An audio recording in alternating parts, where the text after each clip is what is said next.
I'm very excited to introduce our next panel.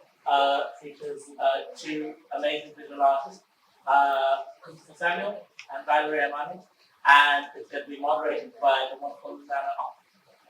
And I'm going to take a moment to try and get these together. It'll work. Hello everybody, nice to meet you this afternoon. Let me quickly introduce myself. My name is Nana Ocran. Very, very happy to be here and very thankful to be asked.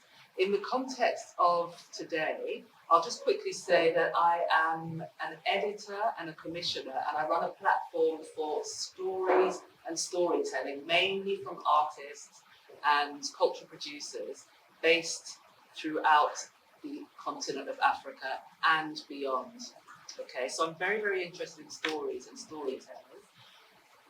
Chris and Valerie, who I'll briefly introduce, but I'd like you to introduce yourselves, to me are excellent storytellers through the work that they do. And I'd really like us to explore that today through their particular projects, probably two particular projects from both artists. They're very different, but I think there are threads of work that kind of match and mirror each other. And thinking about that, some of the themes that I hope we can talk about through their work are historical, historical appropriation of geographical space. I'm thinking of something very much in terms of Valerie's work. Validation and power, which I think is really interesting. And the unseen, which definitely applies to a project that Chris has been working on, but also to something that Valerie has said in previous conversations. So I think if it's possible, the way I'd like us to try to do this is to introduce each artist through the work that they do. Max, could we, I don't know which one it's easier to show first.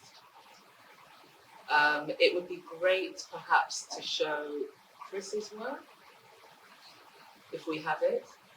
So Chris Samuels, I'm going to ask Chris to introduce himself. Hello. So an artist that makes work about identity and disability, maybe centering on mainly values, redemption,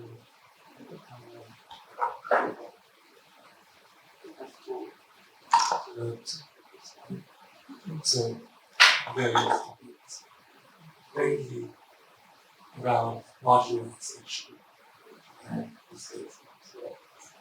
And then just before we get the slides, I think maybe I should say, because I think the first piece of work we're going to see is Welcome In, hopefully. The first piece of work we'll have is Welcome In, which is based on experience, is it not, of you finding yourself facing homelessness a couple of years ago. Do you want to say anything quickly before we... Yeah, so this project was for this commission. Came for having to spend a few months in a well-known hotel, which is really accessible. I found myself in this hotel room because two local authorities were fighting over whose responsibility it was to make housing. Anyway, so they gave an opportunity to furnish a function hotel for guests. So, going back a bit,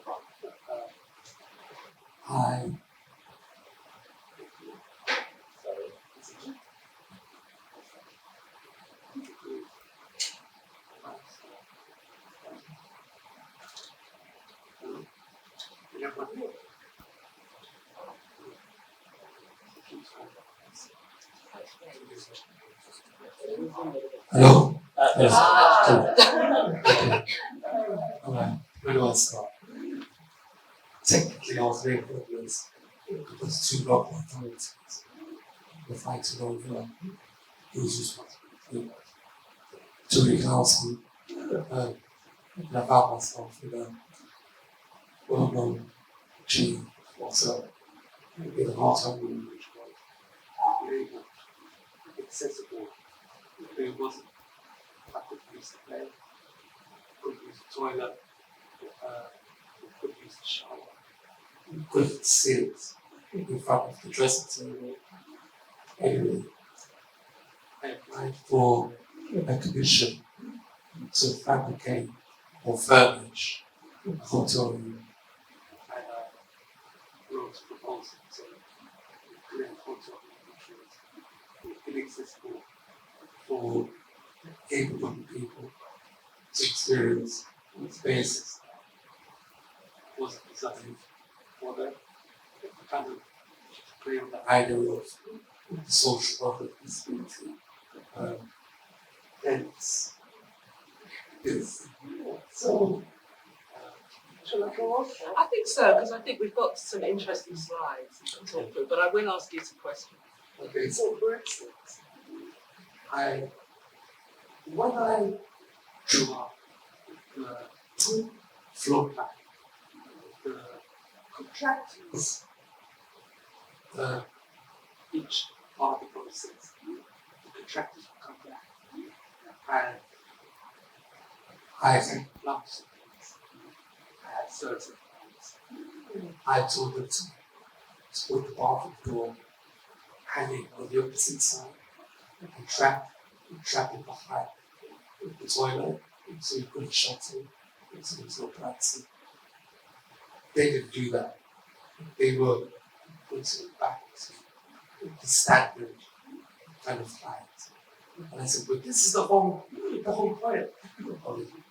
But then it got to the point where they said legally, we're not sure we can do this.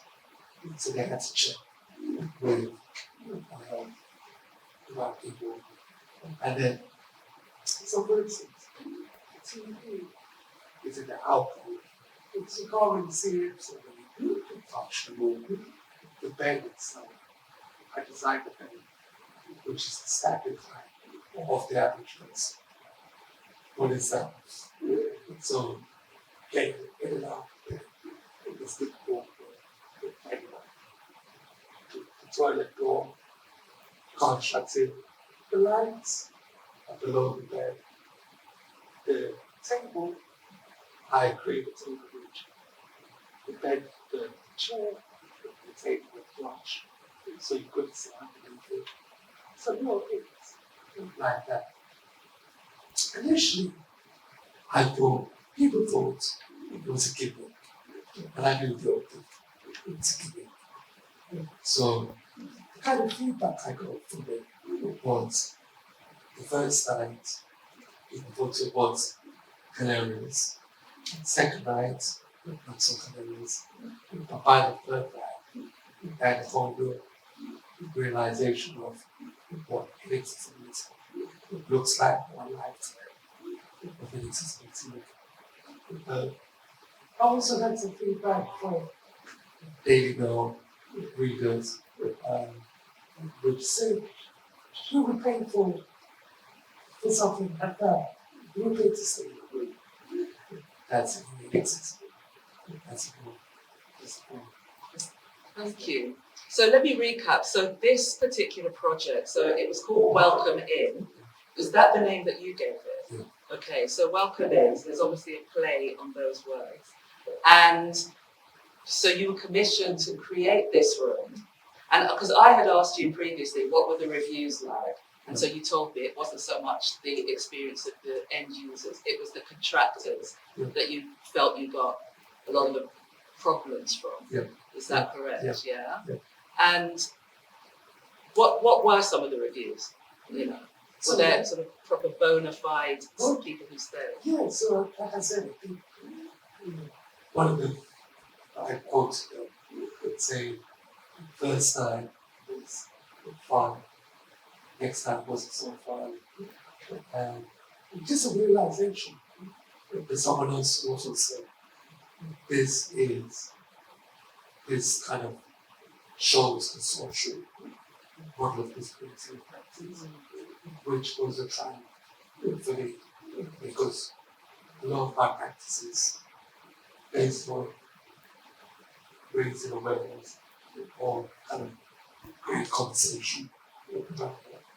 Because also, I'm not sure if I'm right or wrong, but you yourself never got to see this room. No, Okay. so that was quite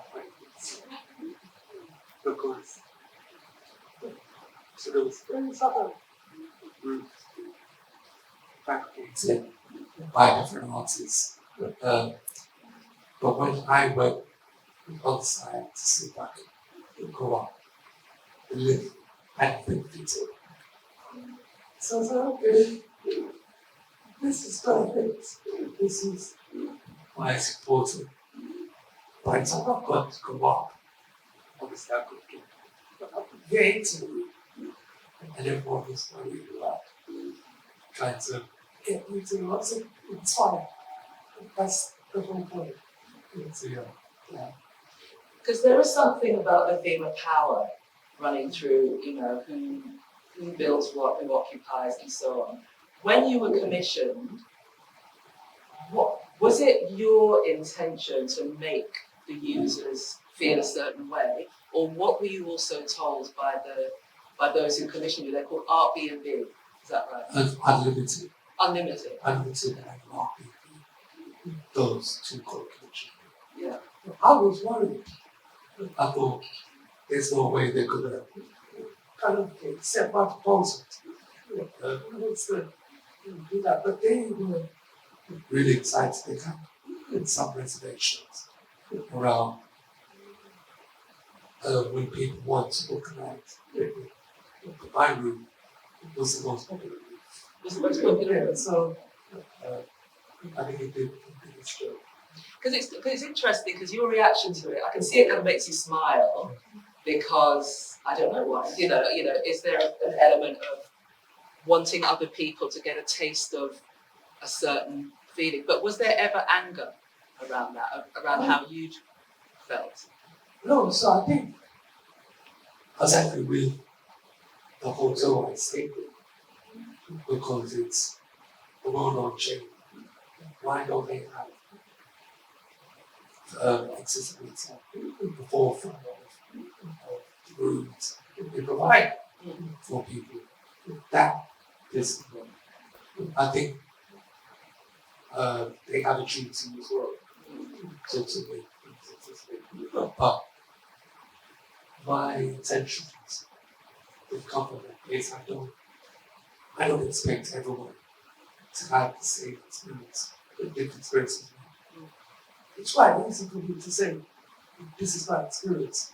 What's powerful about this is the fact that you get to experience and achieve that great different conversation. And so, for the people who stayed, how long did the room last? And for the people who stayed, did anybody write a review? Did anybody? Yeah. So Yeah. a few people. The hotel is closed. Not because of the Valerie, because of COVID. It goes because of COVID. But yeah, generally, it was well booked. Yeah. And it was picked up by the media quite a bit. I think people was quite funny, but all over the world was interviewed by China, Russia, America. So yeah, it was. And because this was a couple of years ago, or during COVID, just before COVID, if you were commissioned to do this again, would you do it in the same way, or are there other learnings that you got that would change? I think there's a variation of different kind of barriers I would have liked to highlight. I would like to get containers, get those containers out. Maybe at festivals or bananas, where people can experience and could just work. Also, people could book a night. I think that would be quite fun. Interesting. Yeah. And I may come back to this as well, but there's a second project, and this is how I got to know Chris through his work that was that I first saw at the Welcome Collection, just around the corner, and that was the archive of an unseen. Yeah, which is this, okay, which I'll ask you to talk about in a moment. I really like it because it's autobiographical. It's very much about your journey from a child until probably leaving school. Yeah. There's also something very much around power dynamics within it. So if you can, I'd like you to maybe talk about this a little bit, and then to say if there's any connection between this project and the Welcome In that we've just seen in any way. So I'm not sure how familiar people are with this particular project, which is great, but if you'd like to talk a bit more. So I was commissioned by the Welcome Collection to, I was awarded a bursary to research the Welcome Collection's archive. And while researching it, I found multiple gaps in representation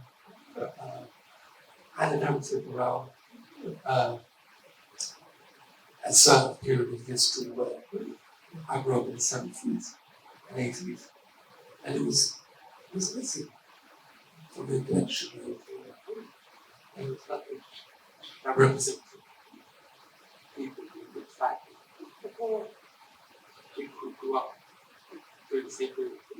So I wrote a proposal to create my own archive based on my own kind of sensitive medical and social kind of history.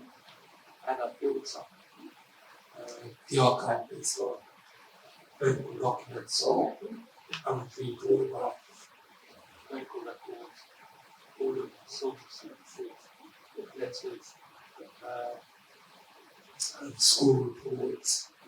I wanted to show how the medical gaze and the medical model played a big role in shaping my lived experience growing up working classes and from a Black Caribbean household. I invested into a design microfield reader. So I used a microfield reader deliberately because traditionally microfield readers are used by specialists who kind of examine documents or you'll find in libraries. So it's more of a metaphor for feeling scrutinized by doctors and different professionals. And so I created a narrative right up of pre-diagnoses through to being diagnosed with vascular dystrophy.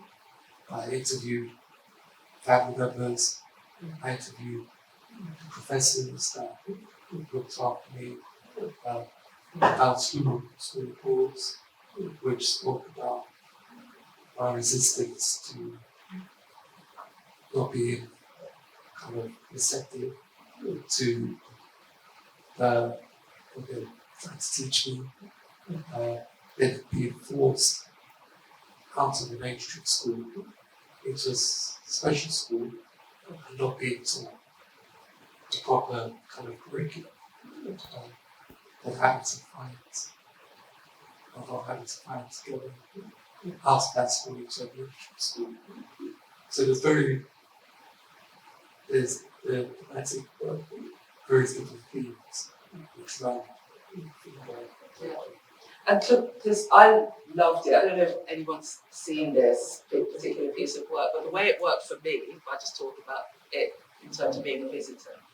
So you're presented with Chris telling eight stories. I think it ran from A to H. Yeah. You know, speaking almost like from a black box with some photography and images running along. They're very short, and it takes us from his childhood to leaving school. But what I really liked about it the artistic side of it, they're like chapter stories. It reminds me of something that, I don't know, perhaps the way Dickens may have written. So you are left with a cliffhanger at the end of each little story. And then you've got perhaps a family photo from the 80s. So it's also really good at looking backwards at the interiors of a house, the fashion, the exteriors, and things like this. You've given us those images of what your London looked like at the time. And in the background, you have all this medical information.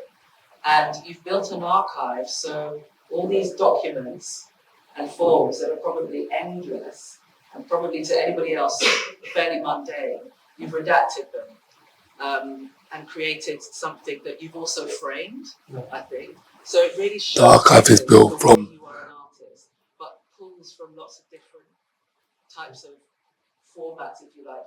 So there's a lot of diagnosis. and I wanted to know, as an archive. This is an image of a summer. This is an image of a letter. This is an image of a dog. This is it. This is an image.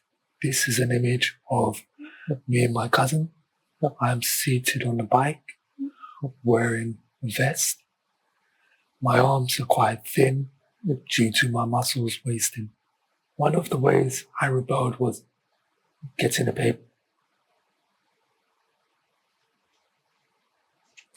This is an image of a measuring techniques used.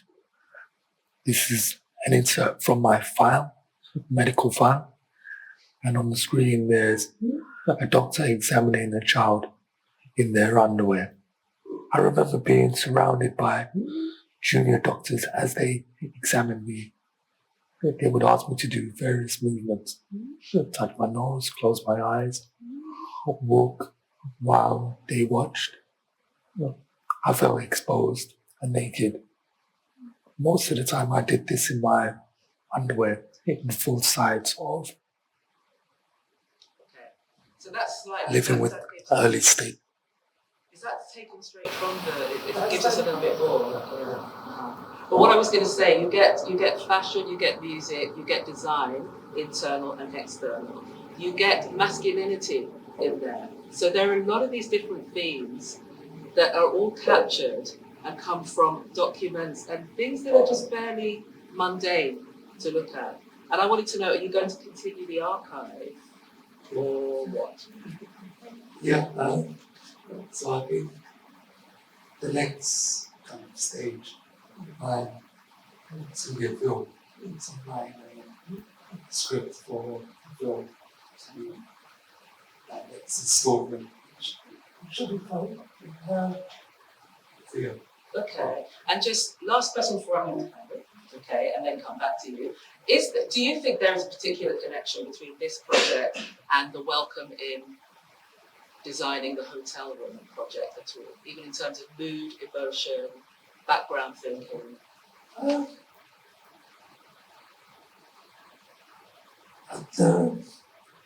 think it's also about good, and that's a big link. I think it's about kind of having autonomy of the kind of situations that people are significant or impact.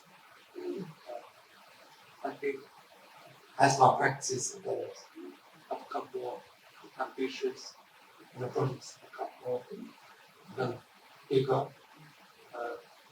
I think this is the quickest so far over to various different people, which is challenging. Yeah. And sorry, last thing, this particular project is called The Archive of an Unseen. Who is the unseen? Is it you, or are you speaking for a wider audience? Because it's, definitely autobiographical. Yeah, so this title came from the unseen into the unseen. I think it's about me. I'm aware I don't want to be kind of being what I can't be the kind of spokesperson for everyone with kind of different kind of owning my own experience. And so, Okay, okay. And I'll come back to that in a moment before I move to Valerie. And I wonder if we could show Valerie's video, but maybe the first couple of minutes. Is that okay? Yeah. Or more if you Maybe like the first minute. Okay, maybe the first minute. So, Valerie Amani, who I've met before about 5 years ago in Mozambique. That was amazing. And now, tell me if I'm describing you wrong, but Valerie's, you're a performance artist. That's how I see you. Okay, so within your work, there is bodily performance, voice, singing, music. I think there are certain parallels between what you do and what Chris does, but very differently done. Okay.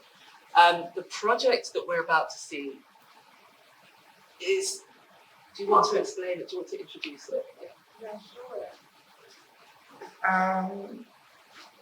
This project was called Moving Mountains. It was a commission from the Grassy Museum in Leipzig. It's an ethnographic museum.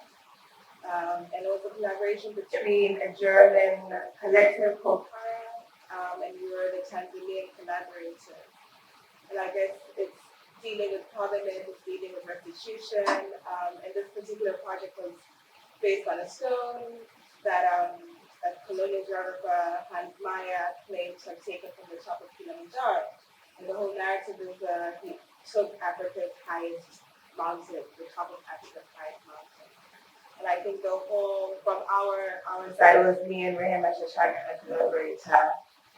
And I think it was important for us to try and discredit his claim of taking the highest mountain, like it's a ridiculous claim. And I think the whole project was dealing with the power we give, the narratives of the people who do write history.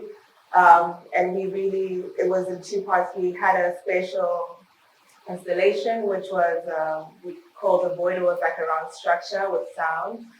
And then we had a video, which you'll see a bit of the video. And the whole thing is appropriating a type of material. So maybe this is the name with Samuel's work. But what we did was we're trying to basically use his evidence that he took the mountain against him and kind of deconstruct the figure of this geographer. Mm-hmm. Yeah. Let's have a look and I'll ask you some questions. Whatever matters. Let's go. Hello.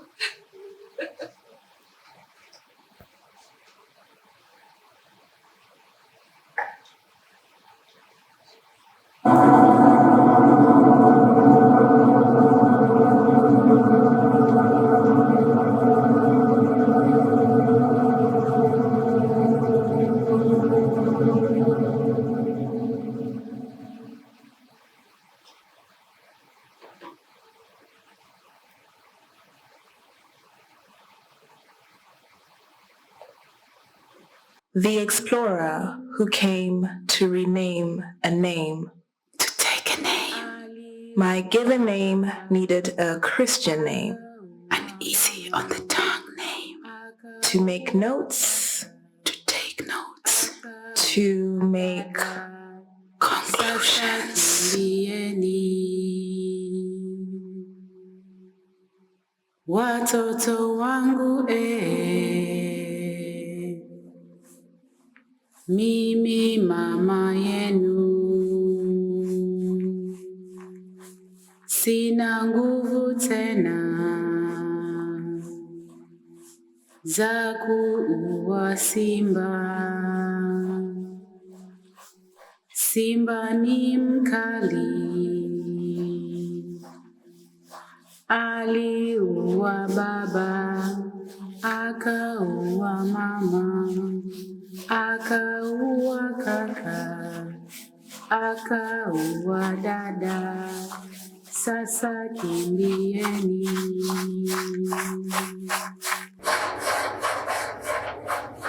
Watoto wangu mimi mama yenu, sina nguvu tena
Okay, almost. But I just wanted to say something again. When I watched the video, it made me laugh. Okay, because I think there's humour in your work, and I also think there's humour in your work. I'll come back to that. We had a conversation, and we spoke about the fact that sometimes it can feel a bit strange and slightly personally problematic when you're writing or dealing with projects around colonialism, because it can feel really heavy and it can be a bit of a turn off somehow. But there are elements within your work that kind of made me smile, because I was thinking of the way you've turned the lens around to the explorer, Hans Meyer, and you're looking at his body as a tool, as a series of tools, and renaming them. Am I on the right track? Yeah, what would definitely. you say? Like his mouth, you know, your words for his mouth. Yeah, the lion tool. Okay. I mean, I just think, I think there's a certain audacity when we read historical texts, especially from the perspective of like, you know, colonial geographers and explorers, that, you know, they have all their notebooks, and Hans Meyer was kind of, he was quite compulsive in how he recorded things. I mean, a lot of them are, they have all these diaries and notebooks, and they draw up all these things, and they also have audacity to just put names over things that already have names. So I think it was a decision that I made. I didn't want to use any new material, because I thought the most offensive thing for him would be me using his material, his photographs, and his handwriting to create a narrative against him. And I think, you know, with the question of repatriation, it becomes very difficult, because in the West there's this, you know, ongoing discussion about things that need to be returned, and of course they need to be returned. But this history, in a way, doesn't exist. In Moshi, where the mountain lays, there's no access to this history, there's no access to the story, there's no access to Hans Meyer, there's nothing, you know. So it's also there's audacity to think that this guy thinks he's taken back the top of the mountain where life carries on and people have a new history, and you can't really reconcile what was lost. You know, he claims to have climbed the mountain, but really he was carried. And the people who carried him, they disappear, and we deal with that in the longer sound piece. But it's just I think I mean, you have to find humor in these things, because it is a little bit ridiculous. So. But what I also liked, reading the background to his story, taking the top of the mountain isn't just about arriving there. It was taking a stone, a random stone. Who knows? He got to the top and there was a stone. He took it, and it became symbolic of taking the mountain. But then, if I understand, that stone was split in two. One half given to his wealthy friend, who may have been his sponsor, I don't know, his wealthy friend. And then the other half was kept and made into a paperweight. Yeah. And then the other half was lost. So it's kind of, you've done this apparently really heroic thing, but it's very momentary. It becomes a paperweight, another bit gets lost until the next thing. So it kind of made me think a little bit about the present day and traveling and influencers and Instagram, where you insert yourself into a place and then insert yourself into a part of history, but then it becomes really forgettable until the next thing comes along. But yet he's heroic, you see. And I mean, if you speak about travel, if you think about creating space in general, I mean, Edward was talking about how difficult it is to get, African speakers because of the complexities of visas, like the bureaucratic process of all these barriers to entry for, people who don't have the quote-unquote correct passport. So it's still crazy that, Germans can go in and out of Tanzania super easy. But I have this work is still that I have 2 more projects in Germany, but I'm not able to get a Schengen visa right now because there aren't any appointments. So it's like, it's just, it's still the reality today, this whole thing of people being able to access space and others not being able to access space. But I also think it's interesting. So this is a project that you did for the Graffiti Museum in Leipzig. So it's a German project. And if I'm right, this is the first time you're really speaking about it publicly, or not? Well, In the UK, okay. So do you feel if we were having this conversation in Germany, would there be a completely different reaction? Would you feel you had to speak differently, or would it make no difference? It would make no difference, but I mean, there was an interesting thing that happened at the opening of this event. The German collective there's a plinth which housed Hans Meyer's sculpture, and they wanted to destroy this plinth, well, the sculpture, but the museum was like, oh no, you can't destroy history, whatever. So instead they put a jackhammer to the plinth that carried the sculpture. And there were people, there was such outrage. They were like, I cannot believe you're destroying this plinth. And this German group also went to the top of Germany's highest mountain, the Schusspeak. I can't speak German, Schusspeak or whatever. And they stole a piece from the highest point of the mountain. And the outrage that people had for this action was crazy. It's like this whole museum is full of other people's objects, but there's all this outrage because we're destroying a plinth which you can literally replace tomorrow. And this mountain that this rock that doesn't really, it's still in its land, it's still in its place.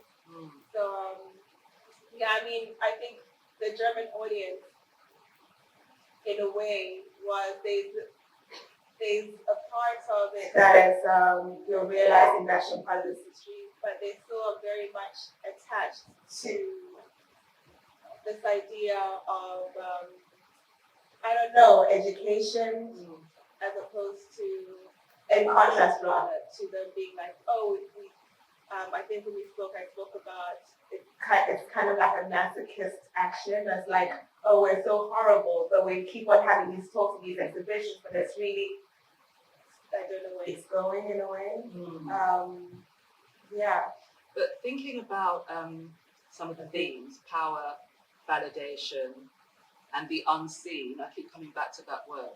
For you, who is the unseen and who are you giving power to? Maybe it's the same question, I'm not sure, but yeah. I mean, the structure, that, if you go maybe a slide back. So this structure was basically right at the entrance to the space, and people had to go through it to access the rest of the exhibition. And it's just a round black space with a sound piece in it. And the sound piece basically holds all the names of people who didn't appear, who were part of this expedition, who helped Tanzania, like the local Tanzanians. And I think those people are unseen. Also the local people, my mother's from Moshi, the village there. So, me and Rehema were calling out, our grandmother's names. our mother's names, our great grandmother's names. And there's a song that is a part of the audio too, which talks about, if, you know, I think we're both interested in like children's songs and the history that children's songs hold, and sometimes it's sinister. So the Swahili song I was playing was basically, be careful of the lion is coming to kill you, it has killed my mother, it has killed my father, it has killed my sister, so run. So we kind of playing like, what is this metaphor of the lion? Like, why did this song come around this time? You know, so that for me is dancing, like all these different things that stay in folklore, that stay in like lullabies and lyrics, and the names of the people that you don't usually see in the museum documents. Yeah. And you've mentioned lullabies, the music, your ancestors, children's rhymes being sinister. So you're kind of mixing all that in, but for your audience, whoever the audience is, what would you say you're trying to do? Because there's an element of sort of seduction going on there. Yeah. But do you think that's your style regardless of the project you're working on? Yeah. I think there's a way that,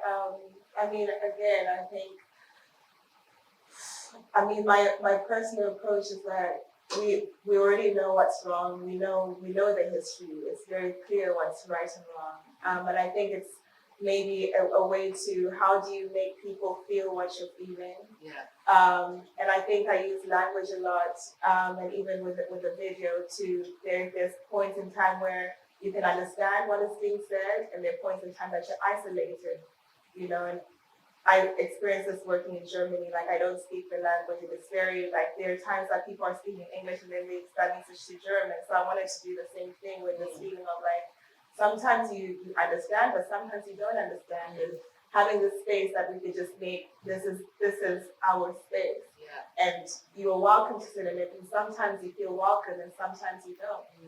Yeah. And in the video, we may have cut it off just before we got there, but we were speaking about language and renaming things. There's a moment where the mountains talk back. Yeah. So what did they say? Can you remember? What's their attitude? I think it was good to give the mountains a character, personality, and the mountains just basically say that we are here, we cannot be moved, you know, because, you know, essentially you're saying that you can move a mountain, but you cannot, like, and so, and there's another text I wrote for a journal, where basically they asked me to, you know, talk about, they're so obsessed with the stone.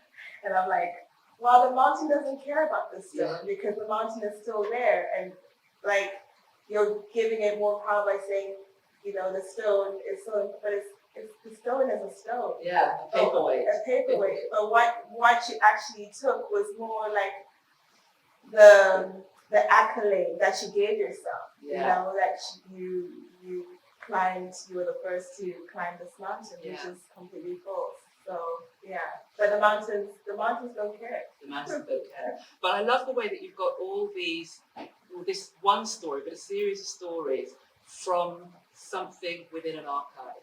You know, you decided to focus on this geographer from this archive and what he did, and heroism and validation and what have you.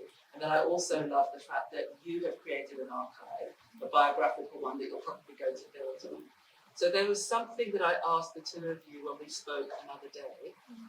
What do you think, if any, are the connections between your work or the way you work? I mean, the way I put it before was, how come you two are on the same panel? Why should you be on the same panel?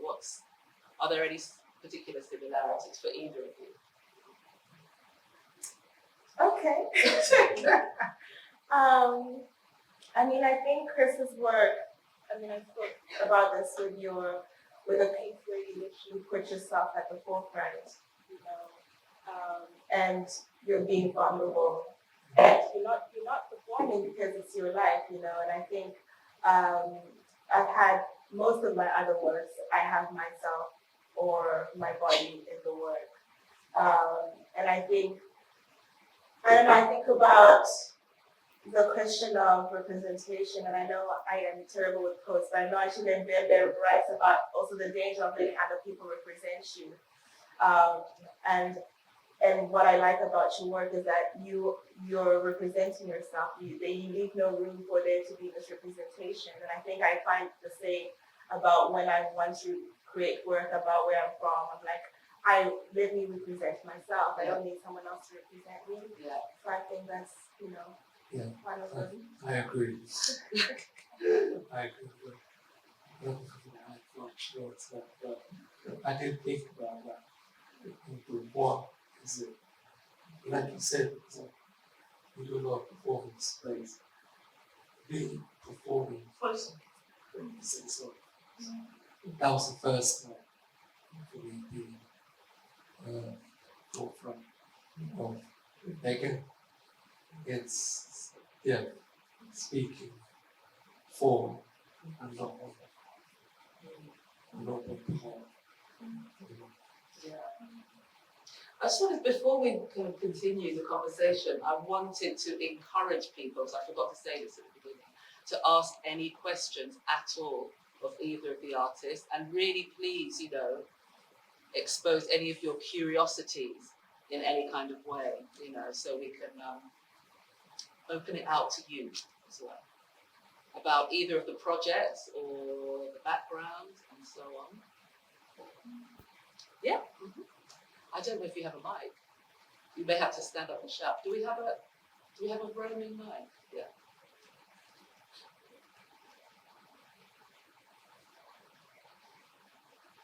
No. Or you can project. Projection. Yeah.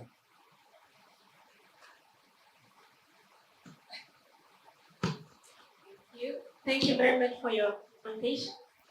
My question is to Valerie.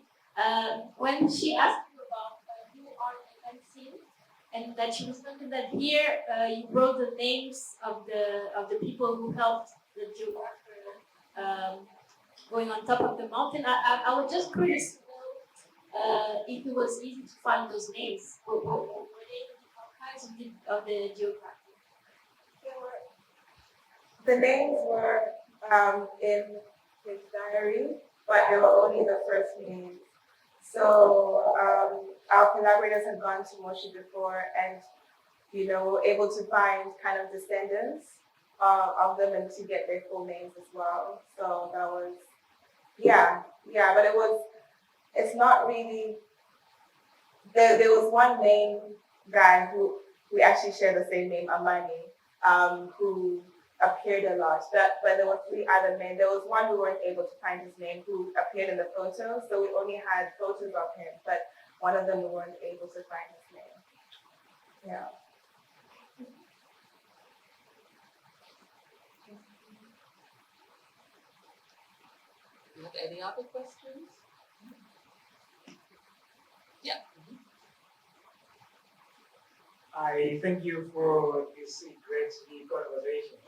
How does, and I guess this question is for both, so that you don't fight. Yeah. Does positionality affect your work? Because we are talking about referentiality. So how does positionality, that you are coming from background X, situation B, and then so on, how does it come to your work? Do you want to start? Chris? You So gonna you think? think, okay. Cool. I guess this might be a silly answer, but I think I always ask myself, if my mother was to look at my work, would she understand? So for me, it's about who is my audience and how accessible it is to them, and not necessarily, I think if I try and place myself with the context of who's going to be viewing it in that space, in the museum space, it'll be difficult for me to work because then you have all these other things to consider. But if I take that away and I'm like, okay, if my family is able to see this work and understand it, or if another Tanzanian happens to come by this work and understand it. And I think that was a little bit difficult because I know Nana and I spoke about, I guess, when we talk about referentiality, and a lot of the resources are coming from the side.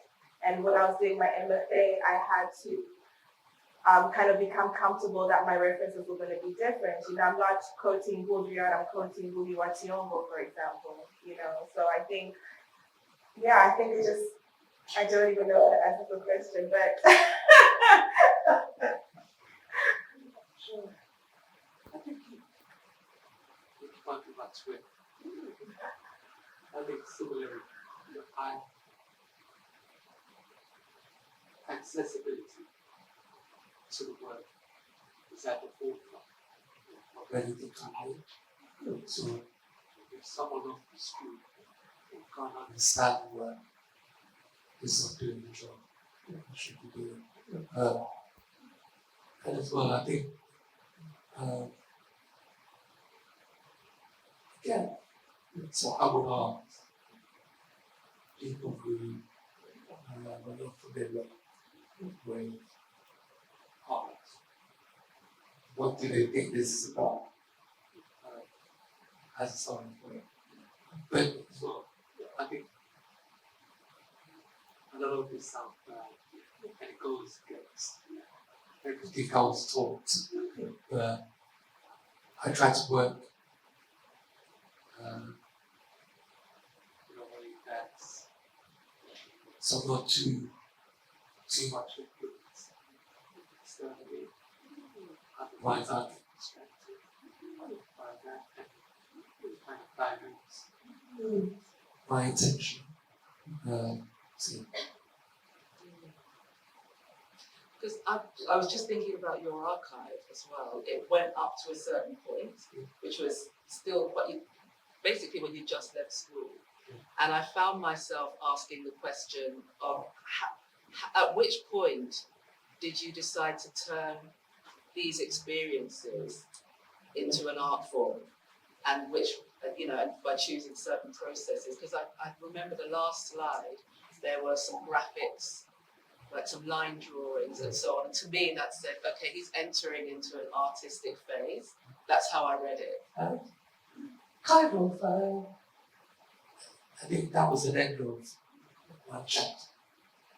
Something big was coming. Yeah. And after that, I could have continued, but I thought about maybe this is a contradiction. So I thought about the old jokes. And I know some people have a show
throughout the process, I was in kind of one kind of tossing group, which I saw this section is full enough.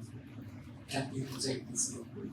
And as well, I work with a group of people that can kind of keep me grounded in that sense. There's enough that's I think he needs to believe that. Yeah. But I think that's a valid point. I don't expect everyone to take on everything and give the option. But I mean, I also say it's a strength of the work in that it's something you can come back to in a way, right? So I was fortunate, we were fortunate because it was so close at the Vulcan. And so you could almost have this ongoing conversation with him, which I also think, and it lives as this accessible resource in virtual space. So you can continue to be in dialogue with him. So I think, yeah, I commend you on that, with the life of it. And I think to Nana's question, why, as someone who never handled, it is this idea of this long arc of history, right? In that the work that you both produce can sit within itself. So to Nana's question about Welcome In and the archive of NNC, they are discrete bodies of work, but they're also in conversation with each other, which happens also with Valerie's work. You get the sense of this episodic oeuvre of work that continues. This kind of, it has a theme, like it has a reprise, which is very welcome. Always kind of gnawing at you to ask what's not there, why is it not there? So thank you. Just about what the archive, the unseen, it's interesting what you just said. It's amazing how it does affect people. Because when it was being shown at the Welcome, I took a group of students because it was part of a larger exhibition. Well, no, it was deliberately placed in this kind of space. Right. And there was one other piece in that space, but it was alone in there. Yeah. It had its slot, so in the corner of the room. This is someone else. Right. This is actually in another gallery Right. it's being shown alongside some of our drawings. But what I was going to say was that this group of students, they were all from France, visiting for a couple of months. And they're creating a little kind of roadblock around your piece of work and kind of going away and coming back. Because as Maxwell has said, it is quite a lot to take in, because you have to get your head around, all right, we're being walked through a social process, there's medical information here, this is somebody's biographical life, and there are all these layers. And these students were not, English was not their first language, but they were coming back or staying and listening to more than half of it, and really absorbing it and talking about it. So we spoke about it later. So there was a huge resonance there, in the way that it was aesthetically shown, and just what I think, which I keep referring to Dickens, but they were like chapter stories. You're left with a cliffhanger, and it's about taking back some power, through language and so on. Funny you should say that. Because written documents is not something like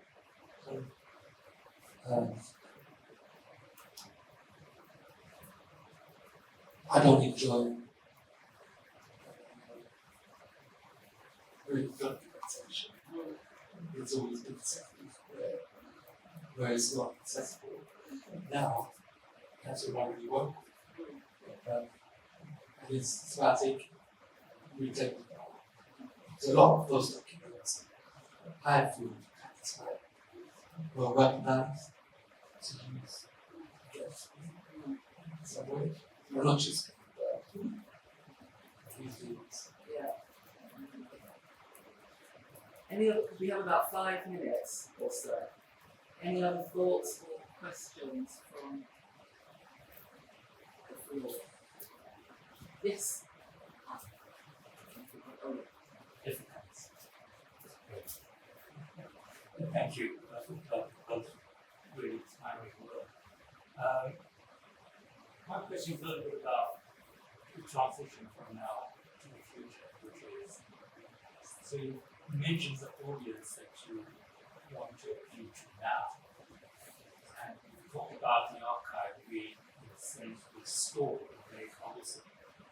But then talked about taking back the power. But where do you want this power to go?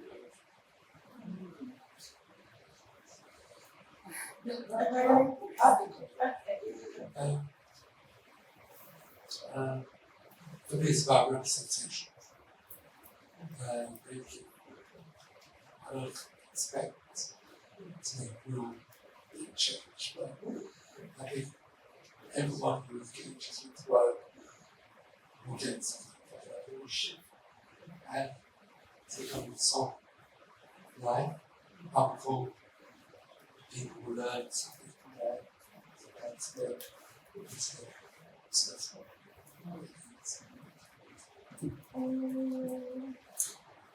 I think maybe a bit more controversial, but yes, it's about representation for me as well, but also it's about access to space and objects.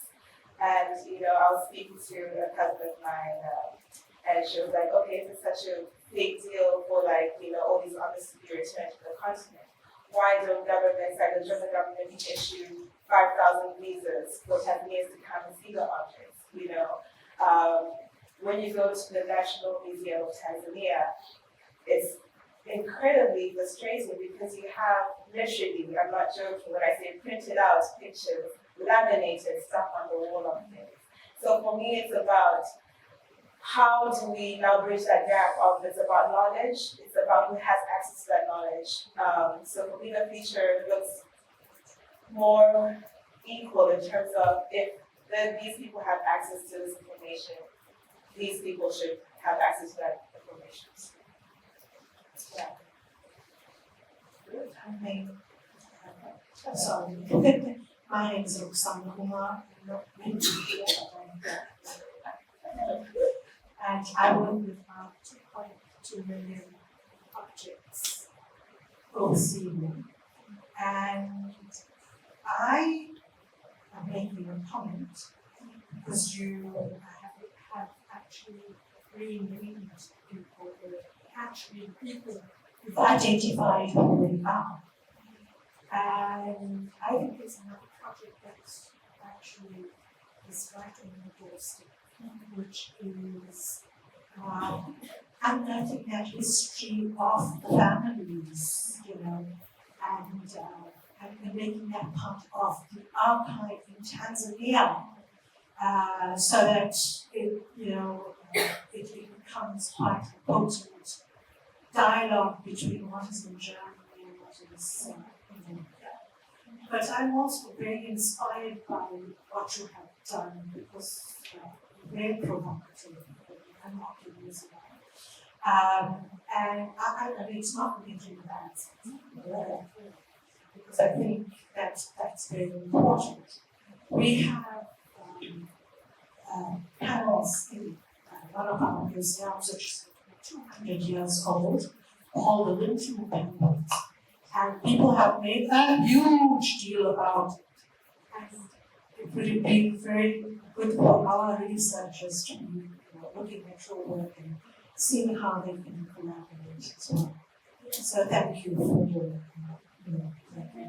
I'll be happy to speak for something. Thank you. Okay. Yeah, I don't think there are any other thank both of you for the conversation and also the previous conversations we've had. It's been really a pleasure for me to get to know these two storytellers much more deeply than I did before, and it's been a pleasure being here as well. So thank you all for listening, for staying, and your lovely questions too.